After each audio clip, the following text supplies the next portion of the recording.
দেখুন আজ রাঙামাটি বর্মনটিলা পাহাড়ের প্রায় উপরে দীর্ঘ প্রায় 2 ঘন্টা লাগলো উপরে আসতে। দেখেন পাহাড়ের কি সুন্দর দৃশ্য। যারা আমরা সমতল ভূমিতে বসবাস করি বা শহরে বসবাস করি, এই পার্বত্য জীবন সম্বন্ধে আমরা জানিই না। আমারও তেমন কোনো অভিজ্ঞতা ছিল না, তাই ভ্রমণ পিপাসায় আসলাম ঘুরতে। শীতের সকাল, তারপর হপায় উকি দিয়ে সূর্যের আলো চারিদিকে ছড়িয়ে পড়ছে। দেখেন পাহাড়ের গায়ে কত সুন্দর দৃশ্য। এখানেও মানুষ বসবাস করে। দেখেন কলা গাছ লাগাইছে, তারপরে হলুদের চাষ, আদা আছে, আর কত সুন্দর সুন্দর ফুল ফুটে আছে পাহাড়ের গায়ে।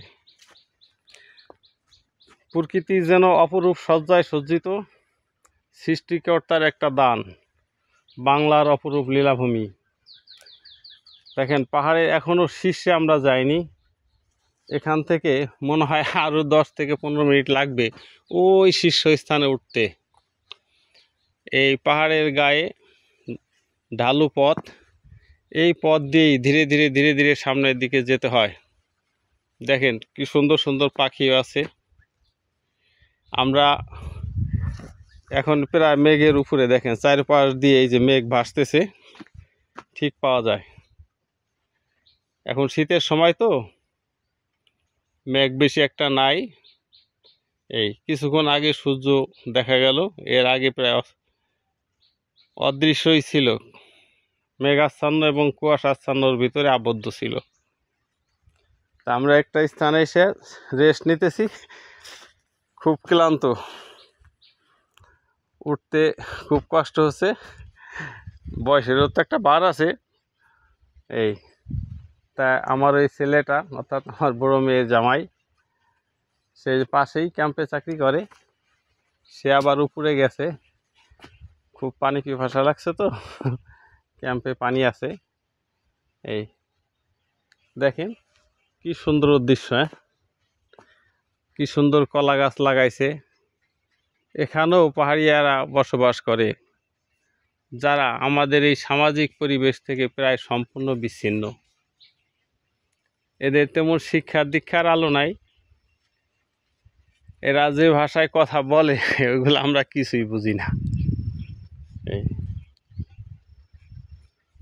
তা আমরা ওই শীর্ষ পর্যন্ত যাওয়ার চেষ্টা করব।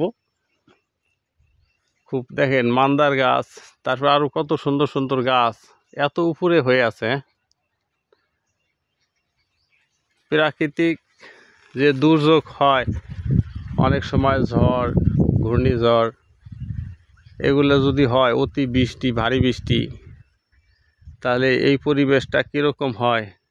এই পাহাড়ই ধসে যায় এবং পাহাড় বসবাস করে অনেকেই মারাও যায়, ঘরবাড়িগুলো বিধ্বস্ত হয়ে যায়। দেখেন এই পাহাড়ের উপর থেকে দেখলে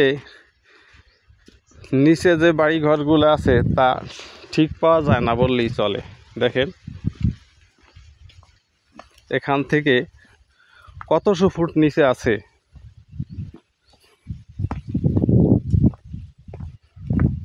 দেখেন কত দূর, কত নিচে মানুষ বসবাস করে।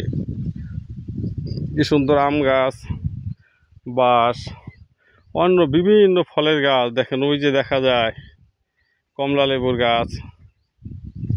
হ্যাঁ, এই তো পাহাড়। আগে মনে করতাম কি পাহাড় মনে হয় অল্প উঁচু, বেশি উঁচু না। তো এই সমতল ভূমির থেকে পাহাড়ি যদি এত উঁচু হয়, দীর্ঘ 2 ঘন্টা যদি যাওয়ার সময় লাগে, তাহলে পর্বত আরও কত বড়। দেখেন যারা পর্বত শৃঙ্গ আরোহণ করে, এই পর্বত শৃঙ্গটা আরও কত বড়। তাই আমরা তো এই পাহাড়ে উঠতেই মহাক্লান্ত, অনেক উঁচু। দেখেন ওই যে দেখা যায় উপরে, আবার দেখেন কাশফুলের মতো কাশফুল ফুটে আছে। আসলে এগুলো কাশফুল নয়, এগুলো হলো আখ লাগাইছে, আখ হয়েছে আর কি। তো আমরা এখানে একটু রেস্ট নিতেছি, এই জন্য আপনাদেরকে দেখালাম।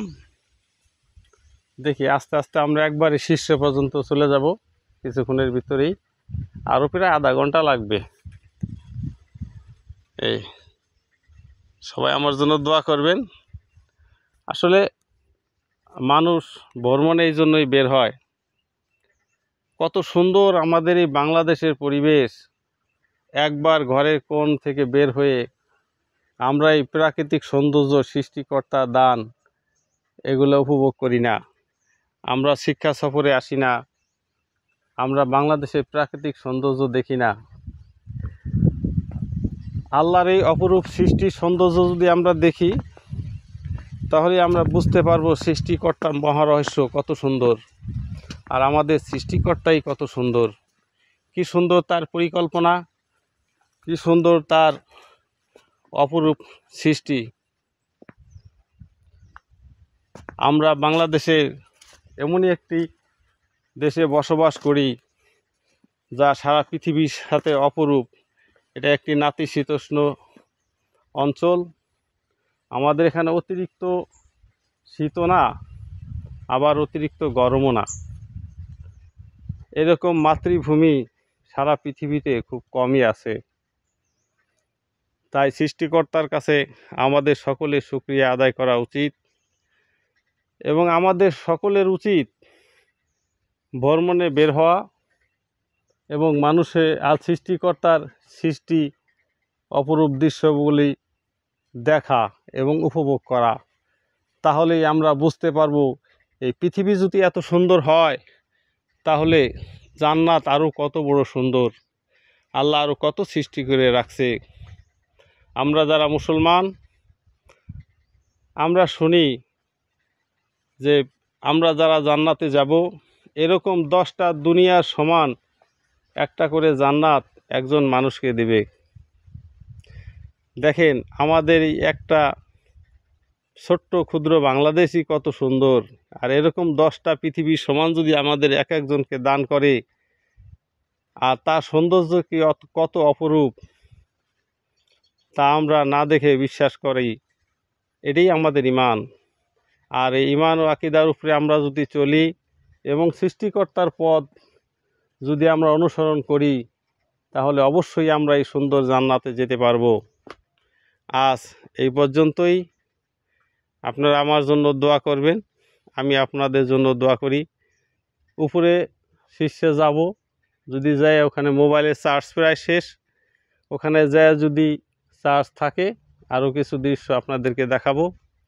আমার জন্য দোয়া করবেন। আসসালামু আলাইকুম। ভালো থাকুন সবাই। আজকের মতো এই পর্যন্তই। যদি আমার মোবাইলে চার্জ থাকে আপনাদেরকে দেখাবো। সবাই আমার জন্য দোয়া করবেন। আমি doctor Habibur Rahman, Akon homoeo medicine and research centre, Abdullabad Bazar, Bhanga, Faridpur. আমি মানুষের সেবায় নিয়োজিত থাকি এবং এখানে আসছিও কিছু ঔষধি গাছ সংগ্রহ করার জন্য। আশা করি এগুলো আমি নিয়ে যাব, যা মানুষের কল্যাণে ব্যবহার করব। আমার জন্য দোয়া করেন। আর যত জটিল কঠিন রোগ আছে, আপনি যদি বিভিন্ন চিকিৎসায় ব্যর্থ হয়ে থাকেন, একবার অন্তত আমাকে সেবা করার সুযোগ দিয়েন। দেখা যাবে আল্লাহর রহমতে আপনি সুস্থ হয়ে যাবেন। আমার পারিশ্রমিক পরে দিবেন, আগে দেওয়া লাগবে না। আপনারা সবাই সুস্থ থাকুন, ভালো থাকুন, এই কামনায়। আসসালামু আলাইকুম।